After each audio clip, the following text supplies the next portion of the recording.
Bizarre Brain Comics.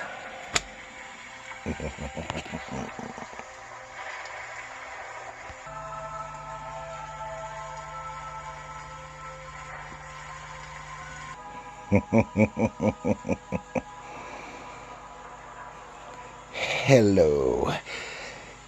This is the Dark Librarian here for Bizarre Brain Comics. Unfortunately, with some back and knee problems, I cannot appear before you, so Mr. Bones is here to fill in for me. And this is where I like to tell tales of terror.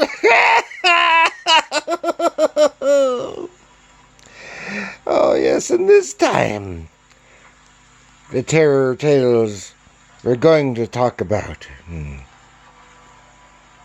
come from this. The House of Secrets, number 94, from 1971, DC Comics. Oh, yes.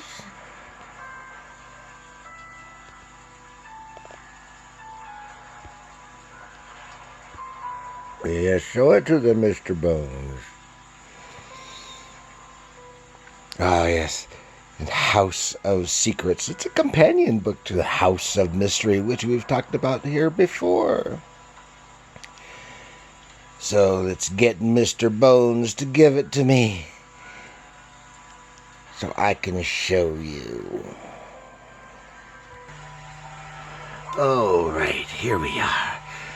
This is the House of Secrets. This is one that dope comics ought to get a kick out of. And I also want to give a shout out to Gary B, the Casual Comic Guy. I like his channel too. That's Gary B, the Casual Comic Guy. And yes, here is A House of Secrets, number 94, from 1971. And The House of Secrets is it's the title of several mystery horror anthologies by DC Comics. And it is the sister title to The House of Mystery, and is known largely for introducing the Swamp Thing to the readers. And it was originally run from 1956 to 1978, then with a Volume 2 run from 96 to 98. So House of Secrets has been around for a while. Oddly enough, I have very few copies of House of Secrets. Mostly what I have is the House of Mystery from DC. I don't know why. They're both great sounding titles, though, you know. During the Silver Age, various unusual characters headlined the series. There was Mark Merlin, Eclipso, Prince Rahman. And after a 3-year hiatus, that's from 66 to 69, the title was brought back with a more horror mystery format. Previous to that, it had just been like some unusual stories, but not as gothic or supernatural type of menaces. And the title was brought back with I said that, with the horror mystery format, with a horror host, Abel. And Abel is the brother of the House of Mystery host, Kane.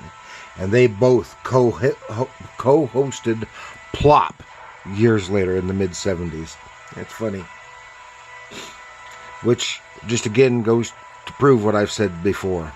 That Plop, although a comedy, was one of their mystery horror titles.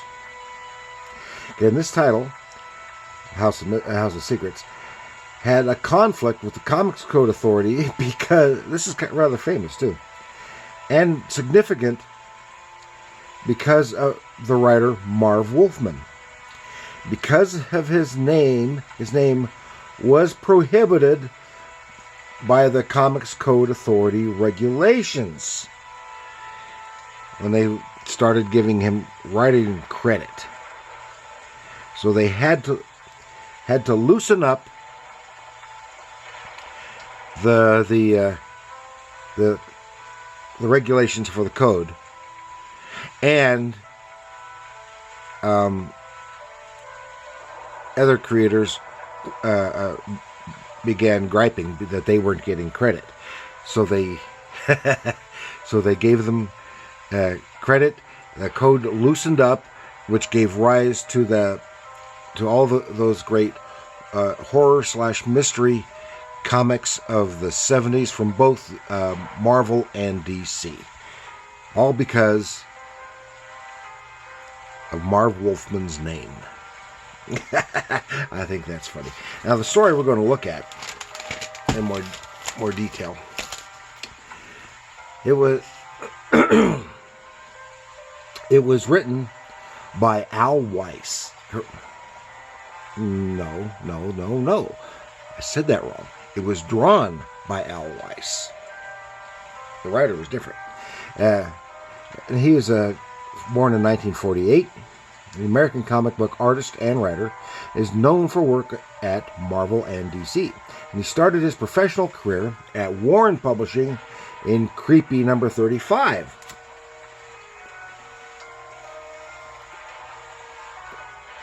And later, he began working at Marvel and worked on the Avengers, Captain America, Spidey, etc. And in 1977, he worked on Marvel Super Special featuring the band Kiss. And at DC, he worked on revamping the Shazam Captain Marvel, making it a more realistic and art style and story-wise, and less C.C. Beck influenced. So,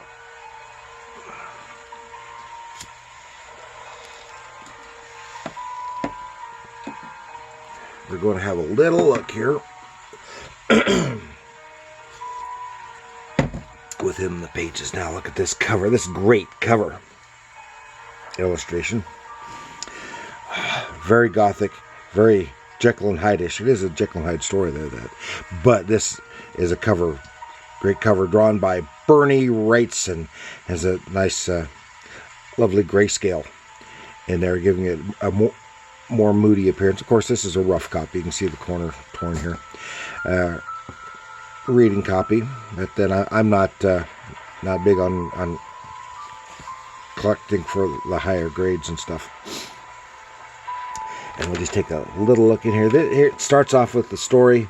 This is art by Jack Sparling, and I don't know who wrote it, but here you see Abel as our host. And right over here, you see his brother Cain, who is the host of House of Mystery. Yeah, right there. It's my interpretation of Cain. And Jack Sparling's... I think Jack Sparling was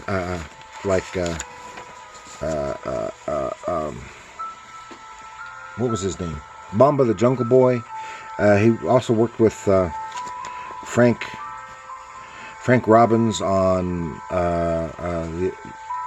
the Invaders for Marvel. And then it comes up with, this is the cover story, this Jekyll and Hyde story, this beautiful, beautiful artwork. When I first looked at it, I thought this was Gray Marl, but no, it's not Gray Marl. Maybe it's because of all the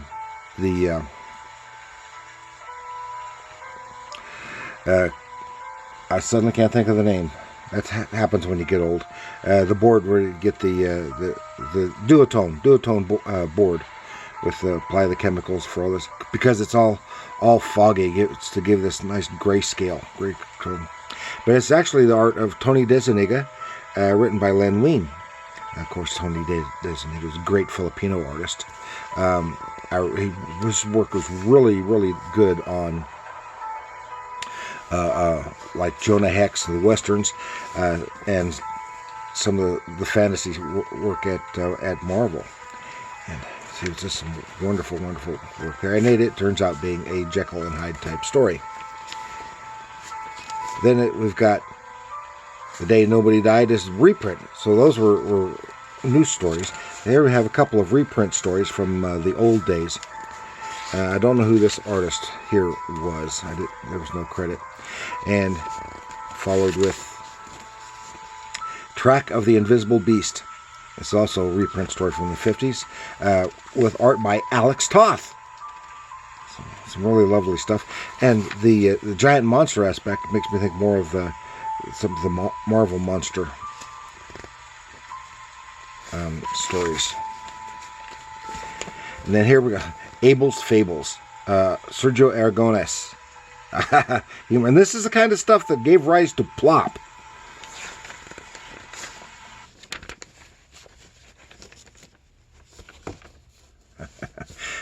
Then we come. There's something about being together, like catching up with. Then we come to, and I drop my book. Coworkers and friends, bringing new ideas to life. And we. And celebrating as a team. There we go. I got it picked up. And this is the story we're going to look at. A bottle of incense, a whiff of the past. And here's Abel introducing the story. You notice those old ones didn't have Abel introducing anything. That's how you can tell the old reprints from the more contemporary stories. Some lovely art. This is Al Weiss's art with an inking assist by Bernie Wrightson. And here's this old lady in this old antique shop. And look at the great detail, intricate detail in the doodads in the background in this shop.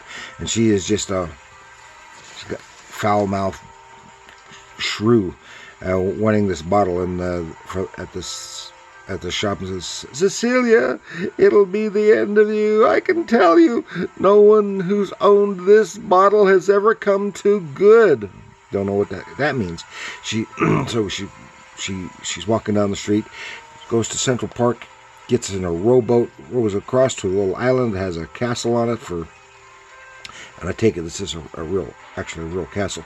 And she goes into because it talks about the people going having tours through the castle.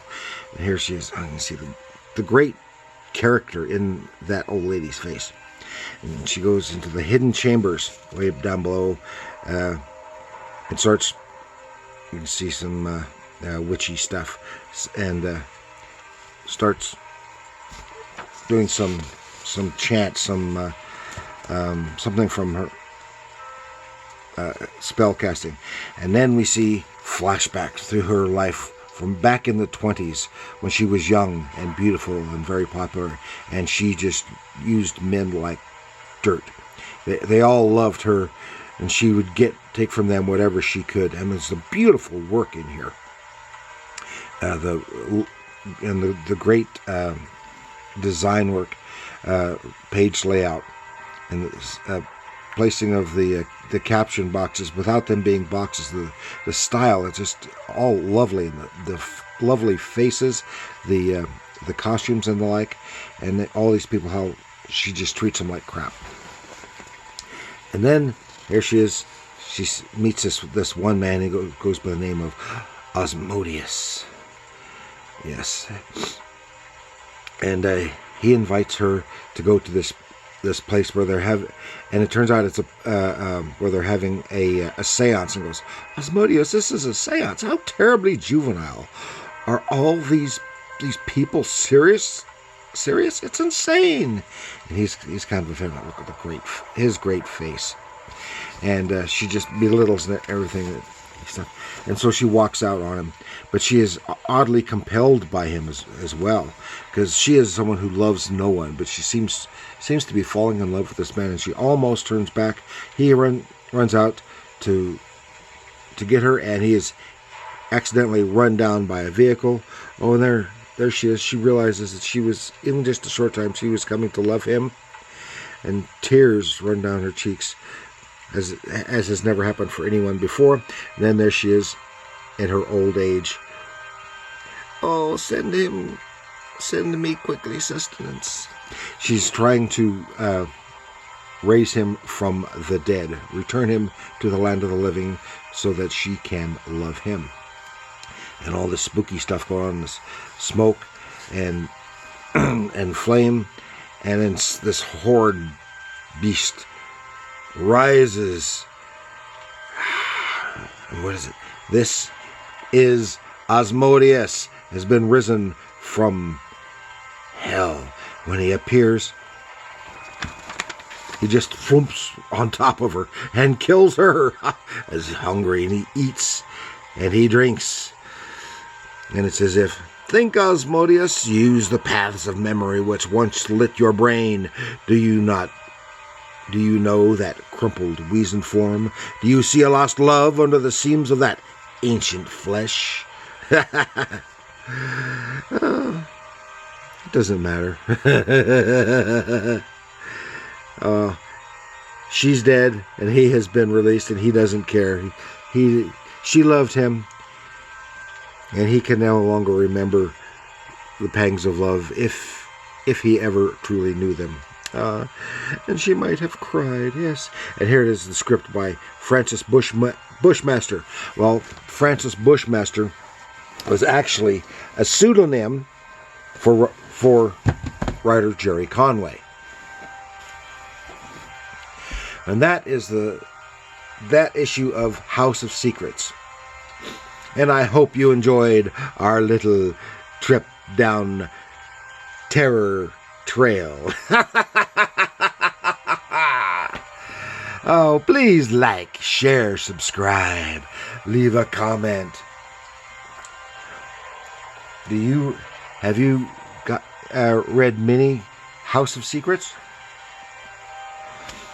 Even the Spotlight reprint, I think, if I remember correctly, having seen it online, is relatively expensive. Because so many of those Spotlight, thick Spotlight reprint books are, since they stopped printing them, have gotten very collectible and very expensive, which is the whole opposite of the point of those books in the first place. Because they're supposed to be inexpensive reading copies. Because now everybody's reprinting the big expensive stuff that is cost prohibitive and is more a collectible than something for reading. So leave your comments about what you think of House of Secrets, of these stories, of the art, how it's written, and any comments you might have regarding this. So, thank you, my friends. And this is goodbye from the Dark Librarian. And telling you to remember... comics are art.